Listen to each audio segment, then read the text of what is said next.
मैं ऋचा सिंह और आप देख रहे हैं सी न्यूज भारत। वक्त हो चुका है न्यूज बुलेटिन का।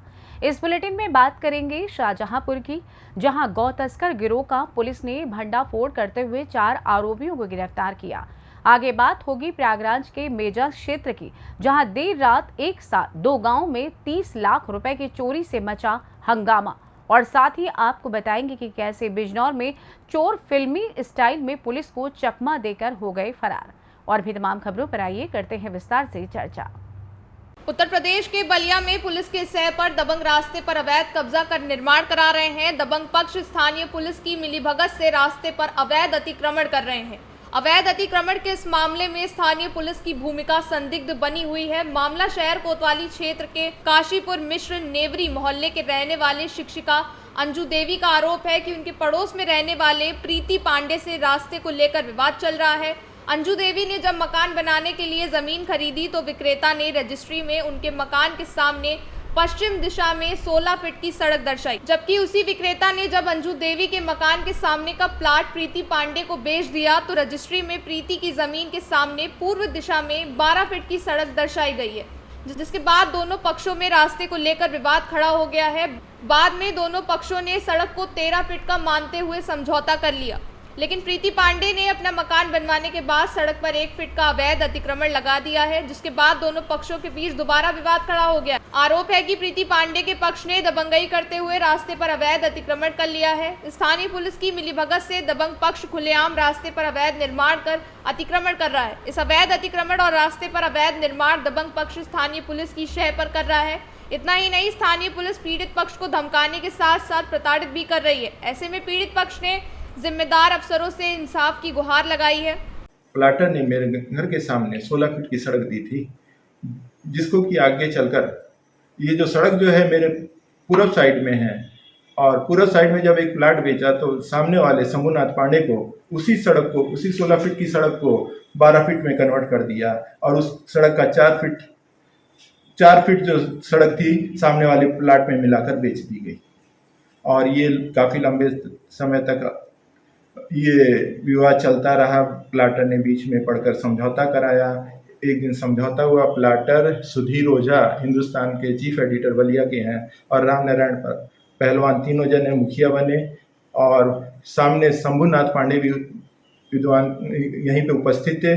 उनके उपस्थिति में ये समझौता हुआ। वो भी मान गए कि 16 फीट की सड़क नहीं रहेगी। उन्होंने कहा कि 12 फीट की भी नहीं रहेगी, 13 फीट की रहेगी। मेरे घर के सामने 10 फीट के एरिए में 13 फीट की सड़क थी, जिसको कि 15 तारीख को पुलिस कार्रवाई के द्वारा वापस उस पर कब्जा करवा लिया गया, जबकि ये नहीं होना चाहिए था। पुलिस खुद मान रही है, और खुद 2 बार रिपोर्ट किया था। जन सुनवाई में निस्तारण में उन्होंने 2 बार लिखा है कि ये सड़क की चौड़ाई 13 फीट की है, जब तक माननीय न्यायालय में। बलिया से सी न्यूज संवाददाता आनंद दुबे की रिपोर्ट।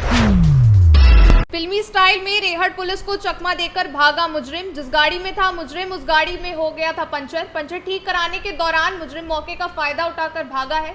2 घंटे की मेहनत के बाद पुलिस ने मुजरिम को जंगल से पकड़ा। दरअसल आपको बता दें, जनपद बिजनौर के थाना रेहड़ की पुलिस छेड़छाड़ के मुजरिम को बिजनौर न्यायालय लेकर जा रही थी। तभी अचानक जिस गाड़ी में मुजरिम था उस गाड़ी में पंचर हो गया था। पंचर ठीक कराने के दौरान मुजरिम मौके का फायदा उठाकर थाना शेरकोट के नेशनल हाईवे 74 स्थित मनोकामना मंदिर के सामने जंगलों में भाग गया था। लगभग 2 घंटे की मेहनत के बाद पुलिस ने मुजरिम को जंगल से पकड़ लिया। आज दिनांक 20/9/2023 को थाना रेहड़ पर पंजीकृत मुकदमा अपराध संख्या 77/2023 धारा 354, 504, 506, 323 और पॉस्को एक्ट में गिरफ्तारशुदा अभियुक्त को एसआई प्रवीण कुमार और 2 कर्मचारी माननीय न्यायालय में पेश करने के लिए ले जा रहे थे। रास्ते पर गाड़ी का टायर पंचर हो गया अचानक, और जिससे गाड़ी डिसबैलेंस हुई। इसी का फायदा उठाकर गिरफ्तारशुदा अभियुक्त पुलिस अभिरक्षा से भाग निकला। पुलिस टीम द्वारा तत्काल उसका पीछा करके उन्हें गिरफ्तार कर लिया गया है। पुलिस अभिरक्षा से भागने के संबंध में अभियुक्त के खिलाफ सुसंगत धाराओं में थाना शेरकोट पर एफआईआर पंजीकृत कर दिया गया है और वैधानिक कार्रवाई की जा रही है। पुलिस कर्मचारियों की लापरवाही के संबंध में अलग से जांच की जा रही है। बिजनौर से सी न्यूज संवाददाता सलीम हाशमी के साथ अजमल अंसारी की रिपोर्ट। प्रयागराज जिले के मेजा क्षेत्र में बुधवार देर रात चोरों ने 2 अलग अलग गांव में जमकर कहर बरपाते हुए लगभग 30 लाख रुपए की चोरी की घटना को अंजाम दिया है। सुबह चोरी की घटना की जानकारी होने पर पीड़ित परिवार में हड़कंप मच गया। सूचना पर इलाकाई पुलिस मौके पर पहुंच छानबीन कर वापस चली गई। सूचना के 3 घंटे बाद शहर से फील्ड यूनिट की टीम घटनास्थल पर पहुंचकर कार्रवाई शुरू करने लगी। मिली जानकारी के अनुसार मेजा थाना क्षेत्र में बुधवार की देर रात हौसला बुलंद चोरों ने थाना क्षेत्र के पंडित कपूरा गांव में देव भास्कर त्रिपाठी के घर को निशाना बनाते हुए उनके 4 कमरों का ताला तोड़कर लोहे के बक्से में रखे करीब 30 लाख रुपए के आभूषण और नकदी पार कर दिया। पास में रखी लाइसेंसी रिवॉल्वर भी चोर उठाकर ले गए। सुबह जानकारी हुई तो हड़कंप मच गया। सूचना पर पहुंची इलाकाई पुलिस छानबीन में जुटी हुई है और डॉग स्क्वाड टीम बुलाई गई है। चोरी की गई रिवॉल्वर भी घर के पीछे खेत में पड़ी मिली। वहीं गांव के ही उमाकांत पांडे उर्फ बबलू के घर को निशाना बनाते हुए चोरों ने लाखों की चोरी की।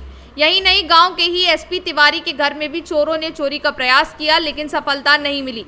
वहीं थाना क्षेत्र के सिरसा पुलिस चौकी अंतर्गत बेदौली गांव में चोरों ने 2 घरों में चोरी की। सीएमपी ईट भट्टा व्यवसायी के घरों से लाखों की चोरी के साथ ही गांव के डॉक्टर दुबे के घर को भी निशाना बनाया गया। एक ही रात में 2 गांव के 5 घरों में चोरी से इलाके में हड़कंप मच गया।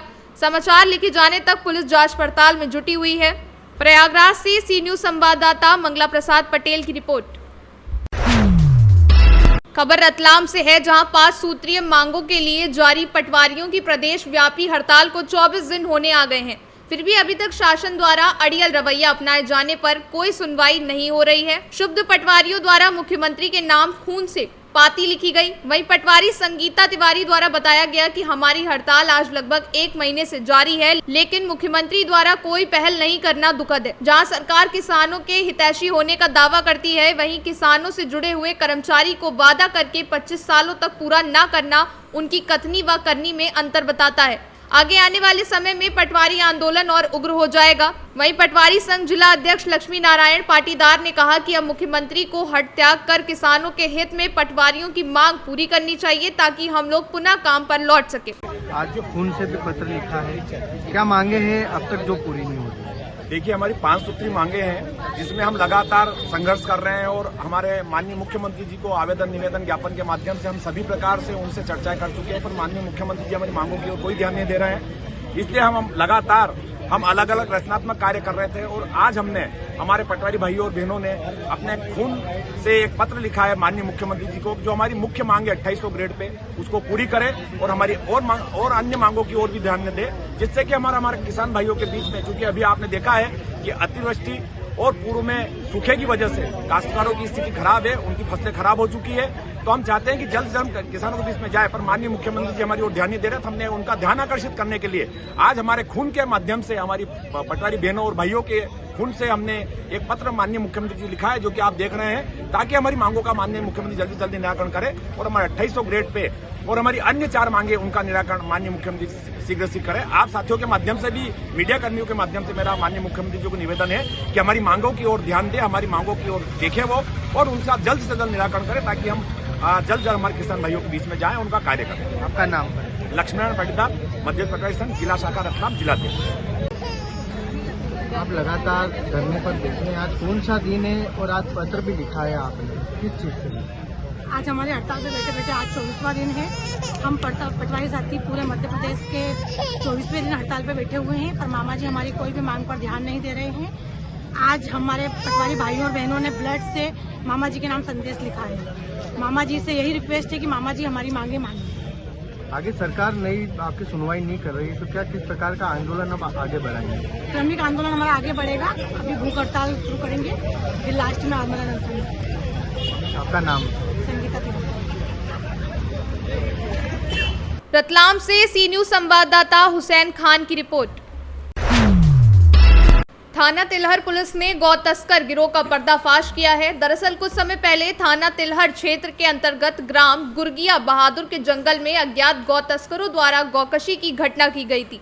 घटना के संबंध में थाना में गौ हत्या निवारण अधिनियम बनाम अज्ञात पंजीकृत था, जिसके बाद पुलिस अधीक्षक शाहजहांपुर द्वारा घटना को गंभीरता से लेते हुए संजीव कुमार बाजपेयी, अपर पुलिस अधीक्षक प्रयांक जैन, क्षेत्राधिकारी तिलहर के निर्देशन में घटना का अनावरण करने के लिए पुलिस टीम का गठन किया गया। उसके बाद मुखबिर की सूचना पर पुलिस टीम मौके पर गुरगिया बहादुर के जंगल में पहुंची, जहां गौ तस्करों और पुलिस के बीच मुठभेड़ हुई। पुलिस ने 4 गौ तस्करों के साथ अवैध असलाहा, पिकअप वाहन, गौकशी के उपकरण बरामद किए हैं। हालांकि शेष अभियुक्तों की गिरफ्तारी हेतु पुलिस टीम द्वारा सघन प्रयास किया जा रहा है। पुलिस मुठभेड़ हुई है गौ तस्करों के साथ में, और कितने गौ तस्कर उसमें घायल हुए हैं, किस तरीके से पुलिसकर्मी भी कुछ घायल बताए जा रहे हैं, क्या कुछ बरामदगी, किस तरीके से मुठभेड़ हुई है सर? ये इंस्पेक्टर टेलर को सूचना प्राप्त हुई कि गौकसों का एक गैंग है जो गांव गुरगिया बहादुरपुर की तरफ गया है। इस सूचना पर इंस्पेक्टर टेलर पुलिस टीम के साथ मौके पर पहुंचे तो वहां कुछ बदमाश थे जो एक गौवंश को काटने की फिराक में थे। पुलिस ने उनको ललकारा, उन्होंने पुलिस पार्टी पर जान से मारने की नीयत से फायर किया। पुलिस ने उनको चेतावनी दी, आत्मसमर्पण के लिए कहा, लेकिन उनके द्वारा फिर फायर किया गया जो एक कांस्टेबल अवनीश बरार के हाथ में लगा, जिससे वो घायल हो गया। पुलिस ने आत्मरक्षार्थ नियंत्रित फायरिंग की, जिसमें 3 अभियुक्तों के गोली लगी, जिसमें वो घायल हो गए। उनको उपचार हेतु CHC भेजा गया है। पूछताछ पर उन्होंने बताया कि इससे पहले संडे को जो घटना हुई थी वो इनके द्वारा ही की गई थी। इनका एक गौकश का गैंग है, बड़ा गैंग है, उसी के मेंबर हैं। ये घायल हुए ने CHC भेजा गया, जहाँ से शाहजहाँपुर के लिए उपचार के लिए इनको रेफ़र किया गया है। इनके कब्जे से मौके से एक मैक्स गाड़ी, रस्से वगैरह तथा गौकशी करने के उपकरण बरामद किए गए हैं। सर, बताया जा रहा है मेडिकल कॉलेज में उनको भर्ती कराया गया, क्या हालत है उनकी? वो CHC भेजे गए थे, CHC से उनको रेफ़र कर दिया गया था। उनका उपचार चल रहा है, अभी उससे पूछताछ की जा रही है और आवश्यक वैधानिक कार्रवाई की जा रही है। शाहजहांपुर से सी न्यूज संवाददाता महेश द्विवेदी की रिपोर्ट। फिलहाल न्यूज बुलेटिन में बस इतना ही। देश दुनिया की तमाम खबरों की जानकारी के लिए आप देखते रहें जी न्यूज भारत। हर खबर आपके साथ, आपके हाथ।